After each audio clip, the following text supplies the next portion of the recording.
played them both just like we planned, and we'll probably continue to have a similar plan next week, and just keep going from there. Rhett, when you watched the tape on Jeremy, could you see what was happening, why he had the struggles he had? Well, I knew it was happening. I mean, Jeremy's going to be fine. I've got as much confidence, if not more, today in Jeremy than I had before the game. Jeremy was pressing. He was trying to make some plays. That happens. He did make several, uncharacteristic decisions of himself, and he knows that costs us, and we can't do that. And there's nobody more disappointed and ready to atone for that than Jeremy. And I think the best thing is you learn from your mistakes in a win. It's a lot more fun than learning from them in a loss. And those are just things we got to be careful with the football. And overall, when he threw the ball, I think he threw a lot of accurate balls. He did a nice job. There's just probably 3 or 4 decisions that we'd like to have back, and we're going to learn from it. To be clear, right, it's just one of those where when he's coming off the field or in the film room, it's not a matter of saying what were you seeing or what happened here. Like the interpretation, it's a matter of saying there's not even an argument here. Like fully well you're trying to do something that just is. It's things that he knows, and again, uncharacteristic of him and who we know him to be, and he knows that. And then usually a lot of times you get in that first game of the year, great environment, great team. And first game, it's his squad, and you're just trying to press, and you're just trying to do too much. You're trying to make too many great plays instead of just making the easy, simple plays. There's nothing physically wrong with him. He's the same guy we all know him to be. I think you saw that on the post that got called back. I mean, that was a phenomenal throw, so he'll be fine, and I look for him to bounce back and have a great game this weekend. Can you see that be a benefit going forward? That okay, when you do this, now you see what happens? Yeah, I mean, you don't ever want anything bad to happen, but for him and just for our team, we were on the verge of some good things there in the third quarter, and then it all kind of, got tight there at the end again. Same thing with Jeremy. I mean, anytime you can win and have a lot of things to correct and clean up, it's a whole lot more fun than doing it after a loss. And I think sometimes the first game of the year, you're trying to learn your new team and how everybody's going to kind of come together and how guys are going to respond in certain situations. And so we saw a lot of different things last night, a lot of different pieces of adversity hit us, and we were able to do it against a really good football team who deserves a lot of credit and win. I think it'll be good for us down the road that we've experienced those things. How much do you think perception of Jeremy's performance changes if that touchdown doesn't get called back? Probably a lot. Probably a lot. Now you're looking at a guy for over 200 yards and 2 touchdowns, and 2 plays later we threw another interception. Probably a lot, but at this point it's one game. He's still undefeated as a starter. He's our guy, and can't do anything about that. We won the game. Let's go win the next one. Rhett, penalties were a huge issue for you guys last year. You had 4 holding penalties last night. How much of that is a concern of this continuing to be an issue of holding in particular? Yeah. Well, I mean, definitely concerned of the holding penalties. 4 of the 5, I think, were good calls and justified, and they hurt us. The first one, I think it was like a 3rd and 2. We had just converted around the 20-25. We're about to have a first down, up 7-0, try to tack onto it. Instead, we go backwards. I think we threw an interception the next play. Then we had one obviously call a touchdown back, threw an interception a few plays later. The one thing we're emphasizing from last year is the discipline aspect of false starts and pre-snap penalties or hitting a guy late out of bounds. Those are things that you can 100% control all the time.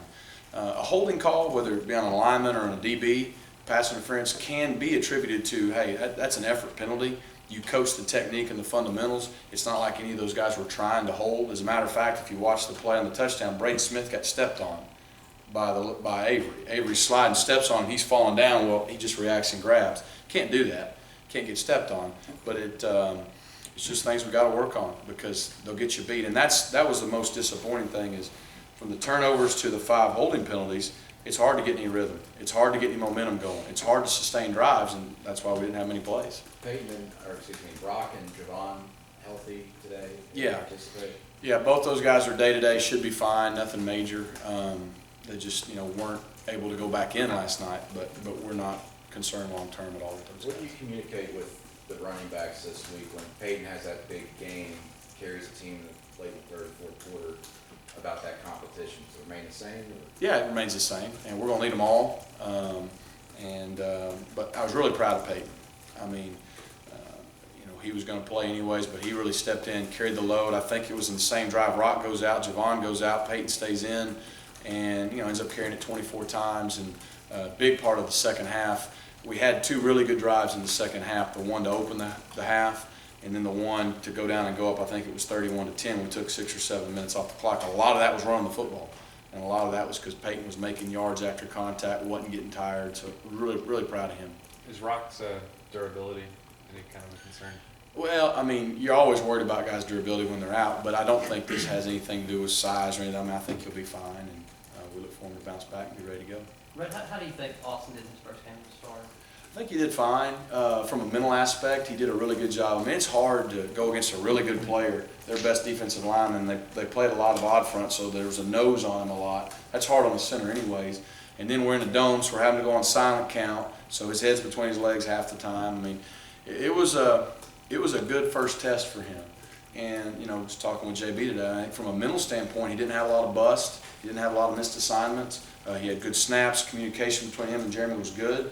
And I think it's just one of those now. He's had his first game. He's just got to get better each and every week on the physical aspect of not only, he knows who to block and what to do, and just doing it at a better level and a higher level, and I think he will.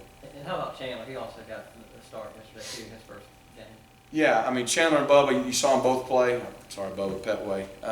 And those guys both did. You know, again, for their first start, I was really pleased with both of the H-backs in that mentally we didn't have a lot of missed assignments and mistakes in that regard. It's a lot of technique or just over time becoming more physical. But for that being both their first college game, we got a good foundation to build on with them. At first glance, it looked like Duke was spending a lot more time back at the Y than at the X. Is that by design because of the matchups and stuff you guys are going to be facing, or are you going to move him back more going forward? Or? Well, we'll see. You know, we feel like with Duke, Ricardo, and Melvin specifically, you got 3 senior guys who know the offense. So they're guys you can move around. There were certain times they were in different spots. So that's something that could change week to week because we feel like we have versatility there. Peyton said he made some mistakes in the walkthrough part of the game. Do you get a sense that he overthinks things or is too hard on himself sometimes? And what about, he said he talks to the coach before the game, kind of concerned. You said on the walkthrough prior to the game? Yeah, or like Thursday before the game. Mm-hmm. Oh, do you get a Thursday sense of what it is? Is he overthinking things sometimes or just too hard on himself? I think guys want to do, some guys, and Peyton's one of them, they're such great kids, they're so conscientious, they want to do right so bad that sometimes you worry so much about not making a mistake. You know, instead of just going out and reacting and playing, he knows what to do.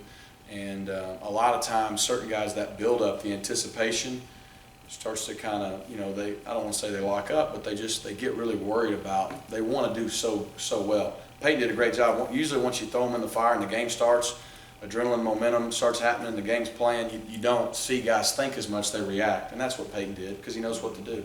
And but I think the fact that he was so concerned about making one mistake or whatever 2 days before the game shows you how important it is to him. Rhett, to summarize, is Jeremy's mistakes on Saturday just kind of locking in pre-snap on a matchup he likes and come hell or high water, the ball's going to go there? Or No. As a matter of fact, that wasn't always his first read. It's just a matter of him trying to do too much and just trying to make a play that's not there instead of making the easy play. And again, I think in all 3 scenarios, he was the first guy to come off and say, I mean, he knew. I mean, you don't have to tell him what he did wrong. He knew. It was those kind of mistakes. And I think the other thing, too, when you play that position, you get all the criticism, you get all the praise. That's how it works.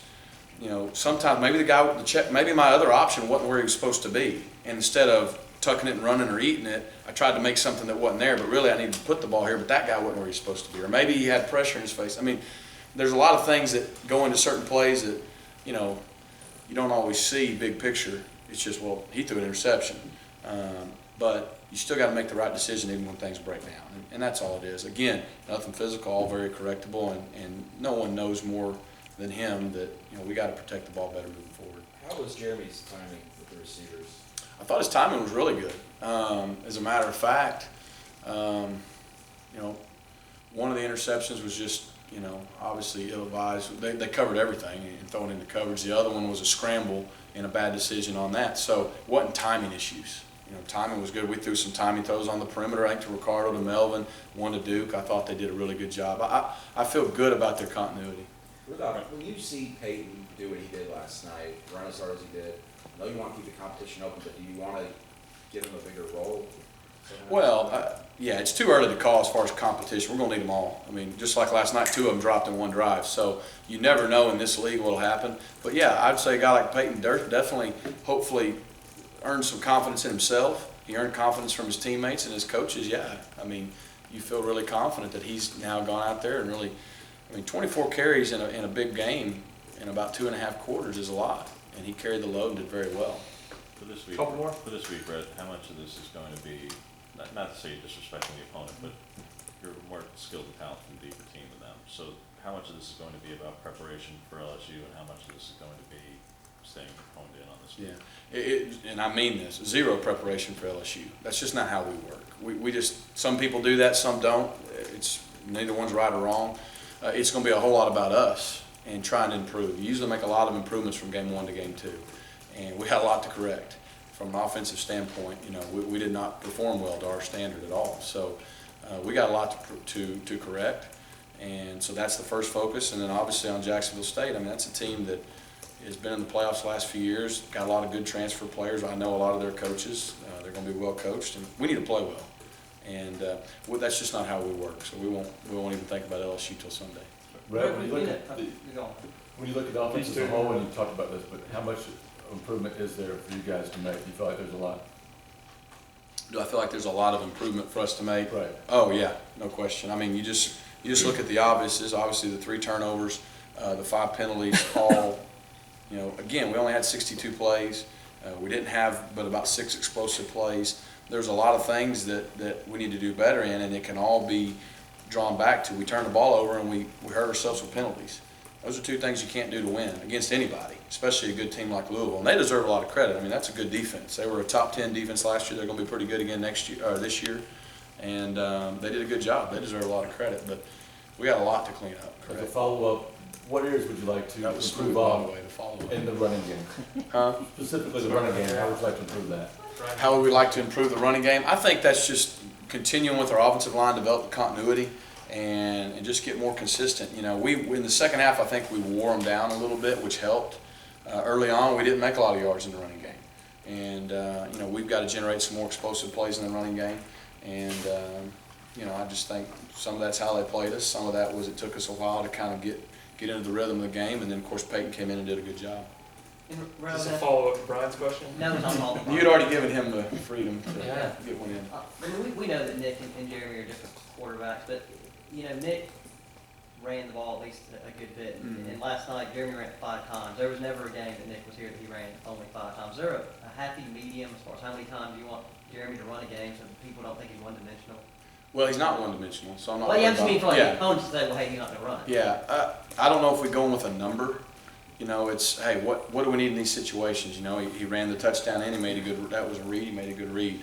There was a 3rd and short, he did a good job of picking it up. And it's same way it was with Nick. Now, some of these things are reads, so they're not always designed runs, and then sometimes they are. And, you know, I don't think we want to just get him beat up, but at the same time, for us to win and to beat some of the teams on our schedule, he's going to have to make plays with his feet. He knows that, we know that. So I don't know if we have a set number. It's just, you know, what situations dictate. Maybe each time we play somebody, some teams may be more susceptible to the quarterback run, some may be less. So you may see it more some games than others. There may be some games the read takes him to carrying it more. There may be some games he has to pull it down and make plays more. So I think it could kind of vary week to week. All right, you good, Ryan? Yeah, no. You sure? Yeah, No follow